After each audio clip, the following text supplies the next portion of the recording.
हाँ बच्चों, हम आज ऊर्जा पढ़ेंगे। किसी वस्तु की कार्य करने की क्षमता को उसकी ऊर्जा कहते हैं।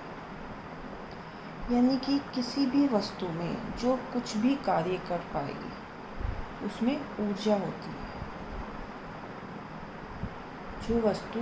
कोई भी वस्तु कोई भी कार्य करती है तो हम कहते हैं कि उसमें ऊर्जा है। जैसे कि ये दो वस्तु रखी हैं ए और बी। अब ये दोनों एक दूसरे के पास रखी हैं तो कोई कार्य नहीं हो रहा है तो कहेंगे कोई ऊर्जा नहीं है, क्योंकि इनमें कार्य करने की क्षमता ही नहीं है। अब अगर हम ए वस्तु को यहाँ से v वेग से b पर मारते हैं तो क्या हुआ, b आगे आ जाएगी खिसक कर, तो हम कहेंगे b पर कार्य हुआ। यानी कि a ने अपनी ऊर्जा b को दी और b ने कार्य किया, उस विस्थापनों के उसकी ऊर्जा लेके आगे चला गया एस विस्थापन से। यानी कि जब a v वेग u वेग से b से टकराता है तो b s दूरी आगे चला जाता है। यानी कि हम कह सकते हैं a ने b को ऊर्जा दी। या इस तरह से स्प्रिंग है, ये स्प्रिंग आपका खुला रखा है, कोई काम नहीं हो रहा है। इसी स्प्रिंग को आप दबाकर इसके आगे कुछ वस्तु रखिए तो क्या हुआ, वो आगे तक चली जाएगी। यानी कि स्प्रिंग को दबाने पर उसमें ऊर्जा स्टोर हो गई और उसने कार्य किया और वस्तु आगे चली गई। जैसे कि आप खिलौने में चाबी भर देते हैं तो क्या होता है, उसमें स्प्रिंग ऐड जाते हैं तो उसमें क्या हुआ, ऊर्जा स्टोर हो जाती है और जब चाबी खुलती है तो वो खिलौने को आगे चला देती है। तो इस खिलौना जो है चलने लगता है, यानी कि उसमें कार्य करने की क्षमता उत्पन्न हो गई।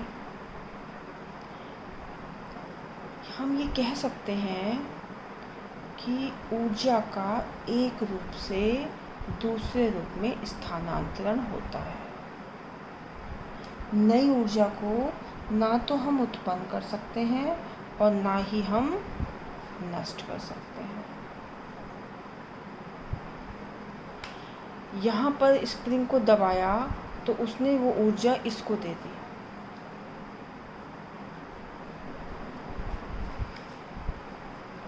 जैसे कि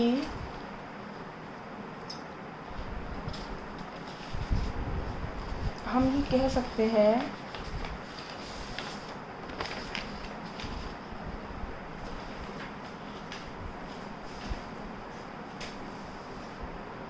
कि स्प्रिंग ने उस जो भी हमारे पास उसके आगे वस्तु रखी थी, ऑब्जेक्ट रखा था, उसको ऊर्जा दी और वो आगे चली गई, यानी कि उस पर कार्य हुआ।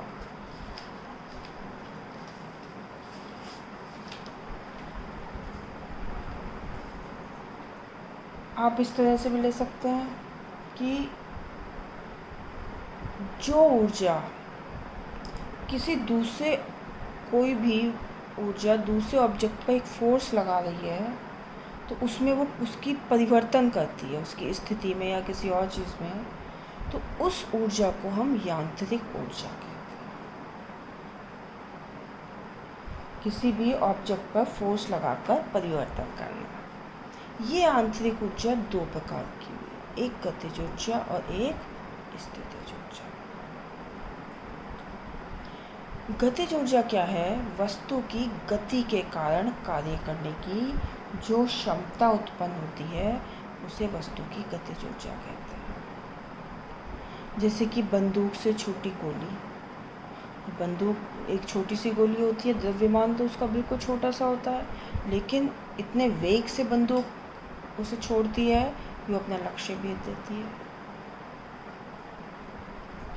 आंधी चल रही है, आंधी में तमाम चीज़ें उड़ती हैं, बड़े बड़े टीन तक उड़ जाते हैं, तो क्या हुआ, आंधी ने एक गतिज ऊर्जा उस टीन को दे दी, जो कि एक स्टिल पड़ा हुआ था एक तरफ, उड़ता हुआ कहीं का कहीं पहुंच जाता है।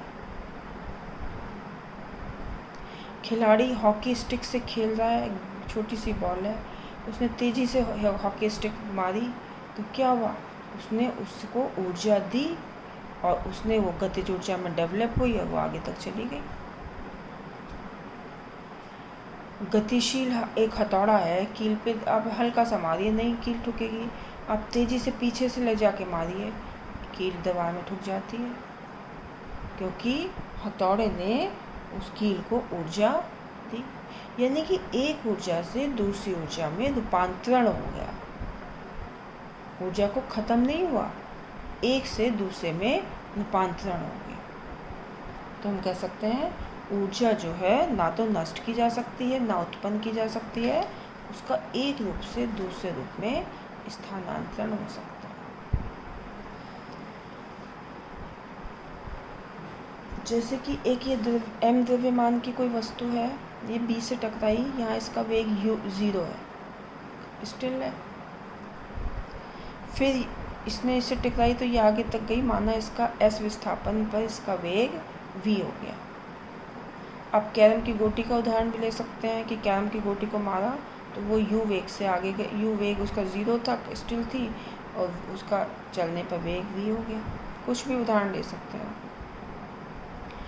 तो एक तो गतिज ऊर्जा में हमारे पास द्रव्यमान का होना आवश्यक है और दूसरा वेग का होना आवश्यक है। दो ही चीज़ तो नोट की भाई, कोई ना कोई द्रव्यमान की वस्तु है और कोई किसी ना किसी वेग से टकराएगी या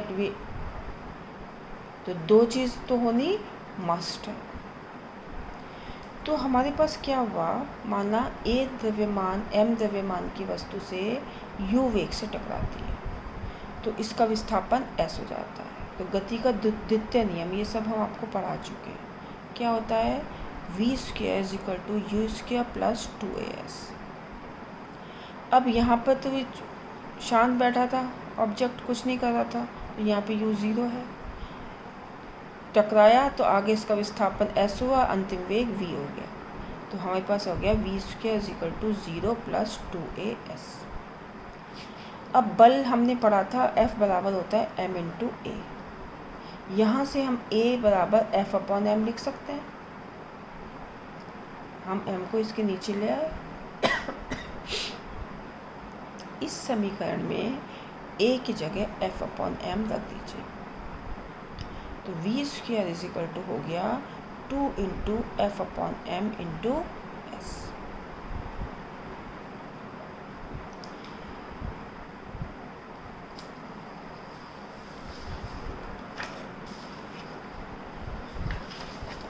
अब हमने s की मल्टीप्लाई ऊपर कर दी तो Fs बराबर आया 1/2 mv स्क्वायर। ये हमारे पास किसके बराबर होता है, वर्क डन के बराबर होता है W, या हम इसको काइनेटिक एनर्जी भी कहते हैं। क्या बोला था, कार्य करने की क्षमता को उसकी गति ऊर्जा कहते हैं, यही तो कहा था ऊर्जा। ये K जो है उसकी काइनेटिक एनर्जी या गतिज ऊर्जा है। यानी कि वस्तु की गतिज ऊर्जा बराबर 1/2 गुणा द्रव्यमान गुणा वेग का वर्ग। अब यहाँ पे देखिए वेग का वर्ग है, यानी कि गतिज ऊर्जा में द्रव्यमान से ज़्यादा वेग पर निर्भर ज़्यादा है, क्योंकि वेग स्क्वायर में है। तो वस्तु की गति के कारण जो उसकी ऊर्जा उत्पन्न होती है उसे वस्तु की कार्य करने की जो क्षमता होती है उसे वस्तु की गतिज ऊर्जा कहते हैं।